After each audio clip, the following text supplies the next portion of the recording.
Thank you, Candace. Thank you, Superintendent. And now we are heading back to Congress with a shining example, I think, of exactly what we want to cultivate with the Democratic Party, especially the members of the House Democratic Caucus. And one of the key leaders is Congressman Khanna, who has become a little bit of a household name for our industry and is showing up. He is coming up with ideas and solutions that others aren't, and we are grateful and we hope that it keeps going. He is a tech enthusiast. He advocates for the advancement of crypto and blockchain technology as a vehicle for job creation, especially among his constituents. He keynoted Bitcoin 2024 in Nashville, and that was significant for a Democrat to be on that stage involved in the blockchain and crypto conversation. He is trying to reshape the Democratic Party's approach to crypto and digital asset technology, moving away from past hostility and toward a more positive stance on decentralization and everything under that umbrella. And one of the things that the congressman did that really opened everyone's eyes and got national attention and in the financial press and the trade press, he convened the White House meeting with senior Biden administration leadership to put our industry leaders in front of the Biden West Wing to say this cannot be ignored. This is something the Democratic Party should embrace. This is something that this White House should embrace. And Mr. Khanna was the one that facilitated that conversation and did it to little fanfare, under the radar, and tried to move the ball as best he could.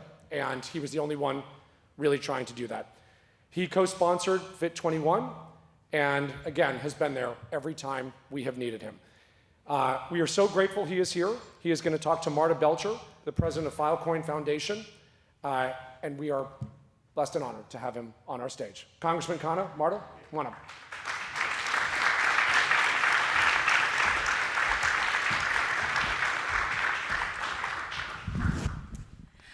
Congressman Khanna, I am so delighted to be here with you, and I'd love to just dive right in on a topic that you talk about a lot, which is that Democrats really need to become the innovation party.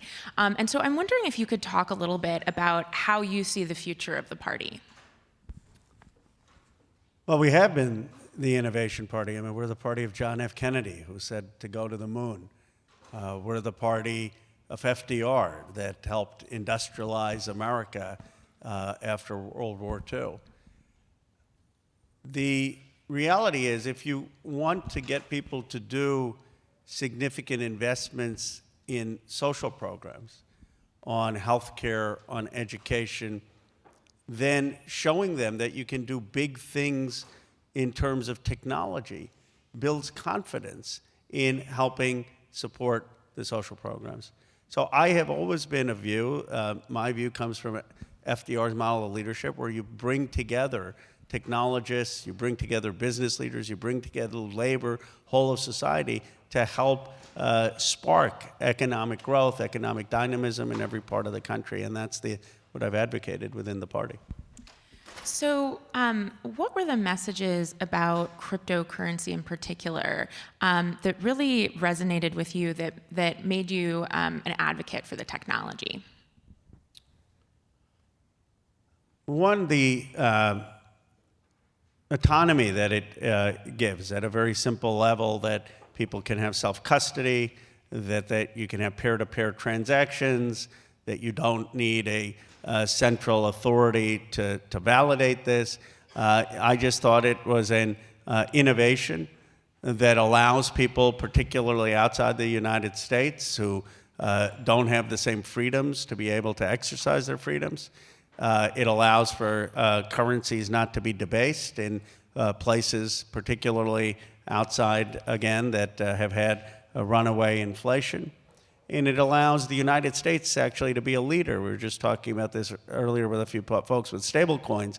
I mean, this actually is one of the best exports for the United States in terms of our cultural and economic influence, because the vast majority of the world still wants dollars, and this makes dollars more accessible to people around the world. So to me, it was just the next level of financial innovation. And one of the things that makes America exceptional is our economic creativity. We are the most economically creative, dynamic places in the world. Now, there have been excesses to it, but I am for innovation in the economic system. And I know you've talked a lot also about, addressing inequality and also about the way that sort of younger generations are really thinking about this technology and about the economy. Could you talk a little bit about that? Well, the inequality is, in my view, one of the central challenges of our times in the United States. I represent a district of $12 trillion of value. It's going to have incredible wealth generation in the next decade. I was just in my district at a company, they're making Neurotech, a helmet that if you wear it, literally could cure you from opioid addiction. 11 out of 12 individuals in the first study were cured of addiction. Now, it's early, but they're doing incredible things, and with AI and, of course, in crypto. And yet, you have 50% of this country that doesn't have more than 3% of the wealth, 50% of the country that isn't in the stock market. Income inequality has soared in America. We used to be 53rd, it's gone to 128th. So I'm not going to pander or leave people here to believe that somehow if we have a magical crypto industry, we're going to solve income inequality. We've got a lot of other things we got to do. We've got to raise the minimum wage. We've got to figure out how workers can have access to some stock. We need to make sure people have health care. But to the extent that people who have been denied any access to investing in Silicon Valley or technology, to the extent that they have the opportunity to participate in cryptocurrency and do it in a way that is safe and with protections, that's a good thing. And it allows them to start to participate in building economic security. So on that point of doing it in a way that is safe and with protection, and on the broader point about innovation in general coming out of your district, I'm wondering, how do you think about regulation of emerging technologies from sort of a big picture principles perspective? Well, I think Patrick McHenry's bill, FIT 21, is the best way forward as a short term, which clearly regulates what's a security, what is not a security, what the CFTC should have, what the SEC should have. I was one of the first Democrats to support it. We got 79 Democrats to support it. I think we need to overturn SAB 121. I mean, you should be able to have banks hold assets without declaring them liabilities. They don't have to do that for many other asset classes. My view is that we need to have some laws to make sure banks aren't discriminating based on a person's viewpoint or a person's asset class, so that you don't have these stories of people who've been denied banking services. Obviously, it's legitimate to look at risk, but what you've had currently is a blanket hostility or skepticism to anything related to crypto and Bitcoin, and I think that's partly because Congress hasn't provided regulatory clarity. We need to provide regulatory clarity and then also make sure that people aren't being denied banking services. Those are some of the legislative efforts, and then I'm going to explore working with the new administration and with members of Congress on making sure at the very least we're not selling assets that the federal government is seizing in Bitcoin, so that we can have some of these assets that may appreciate. So what kind of progress do you think we might be able to make in the coming years, and are you optimistic about that progress? I'm optimistic because you've got a whole new generation of people in Congress.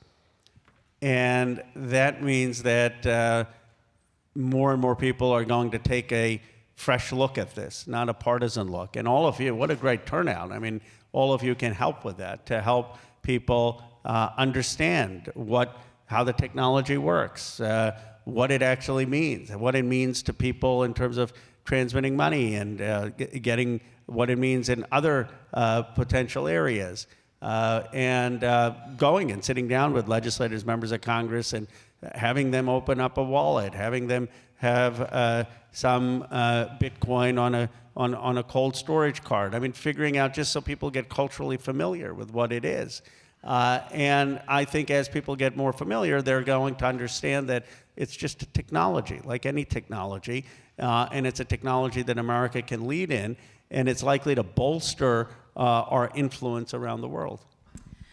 And you mentioned, working across the aisle, and I know you've talked about working with the incoming administration.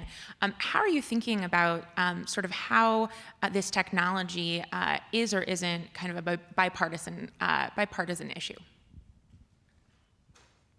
It can be a bipartisan issue. There are about 79 Democrats who voted for the FIT 21 bill. Now, understandably, there was frustration with the previous administration, and there were elements in our party who were hostile to crypto and Bitcoin. Some of that hostility, I think, stemmed from the fear that of the financial crash and a look at activity that was speculative that ended up hurting a lot of people.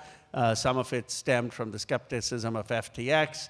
I don't think that all of the people who were skeptical were coming with bad intentions. There was just a sense that American consumers had been burned on a number of things, and we've got to be careful. But in doing that, it went to an excess that didn't allow and understand the importance of allowing clear regulatory guidelines, of wanting to make sure that the crypto and innovation was happening here, in making sure that we could have stable coins, in making sure that people were able that the United States government was able to take advantage and understand what the value of Bitcoin was. And so now I think the balance is in a better place. And you want a dynamic in the parties of some disagreement and someone saying, no, maybe we want more regulation, maybe we want less regulation. That's healthy. But what you don't want is a hostility to the industry and innovation itself. And I think we've gotten past that place for most Democrats. What do you think we might be able to get done in the coming years, given the sort of current way things shook out in the election? I'm very, very hopeful on the FIT 21 bill, the McHenry bill. That should be the first priority to try to get that through the Senate. I'm very hopeful on getting some clear stablecoin regulations to making sure that they are backed, fully reserved, that then there is a clear path to them for blessed by the federal government, so that banks and technology companies are able to use them to help more people around the world get access to dollars. I am hopeful that we can get some simple legislation about expanding on the non-discrimination for banking services, so you don't have these fears of Operation Choke Point or 2.0 and other things that people feel. I don't know how widespread it is, but I've heard it enough anecdotally that that should be addressed. And at I think a reasonable place to start in terms of holding Bitcoin is for the Treasury not to sell it for the assets that are being seized. Could you talk a little bit more about stablecoin legislation and sort of what your general principles are in looking at and thinking about stablecoins? Well, one, we want to assure people that it's going to be 100% backed by the dollar, so that it's not going to be have undercapitalization on assets that would make it risky. We want to make sure that there's some clear, simple regulation so that people know that if they have a stable coin, it's almost as good as having the dollar. I mean, obviously the dollar has had 250 years of history and an incredible military and nation behind it, but as close as we can get to giving people comfort that that's a secure asset that they can have. And then when we have that and Congress has that regulatory framework, then more companies, more banks will be comfortable with stablecoin, and that will expand the footprint of the dollar. I think the dollar, 50%, I think, of the reserve currency is dollars, but that would, it could expand it further. So how are you thinking about sort of the incoming personnel in the administration? I know you've talked a lot about, personnel being important for policy, and how do you think that might affect the industry and technology in general? Of course, I was for Kamala Harris, so it's not the personnel I would have, but my view is that when you have a new president, you oppose where you disagree, and you find areas of common ground where you agree. And on issues of cryptocurrency, of stablecoin, of having sensible regulations, I will look to work with the new czar. I'll look to work with the Commerce Department, and we'll look to work with the White House to see how we can get bipartisan legislation through. And that is something that I've always been open to doing. And even if I have disagreements on some areas, I'll find places where we can work together. So I know you worked very hard to make cryptocurrency potentially part of something that Democrats really see as part of their party platform in the same way it has been for Republicans. Do you see any misconceptions or roadblocks that are getting in the way of this becoming more of an issue that all Democrats are on board with? I think we just have to assure people that this can be done in a way that protects consumers, that it can be done in a way that money isn't being laundered to foreign governments or that illegal purposes, and that actually when you have something on a blockchain and on a ledger, it's easier for law enforcement often to track, and that this is a technology that's being widely adopted, and that it's a technology that can help expand America's footprint around the world. So my view is a lot of education and a lot of putting people at ease that this isn't the next scam. I mean, I think FTX for a while set back the industry, and now this election, in my view, it's a clean reset. With Fit 21, it's a clean reset, and hopefully we can move forward. You mentioned expanding America's footprint around the world with this technology. And I know one of the big things that has been an issue for folks who otherwise would be based in your district is issues with cryptocurrency, lack of clarity. Could you talk a little bit about how you're thinking about this as a global technology and where we are with this technology in America and where we could be? Well, we want the technology companies to be developed here, and we don't want them to be going offshore. And there's been a lot of regulatory unclarity. What is a security? What is a commodity? How do we regulate it? There's been not much clarity in terms of the stable coins, and so that they would be recognized by banks, recognized by other big tech companies. And providing that regulatory certainty will allow the industry to flourish, to be able to succeed in the United States. And we should be the nation that is having financial innovation here in the United States.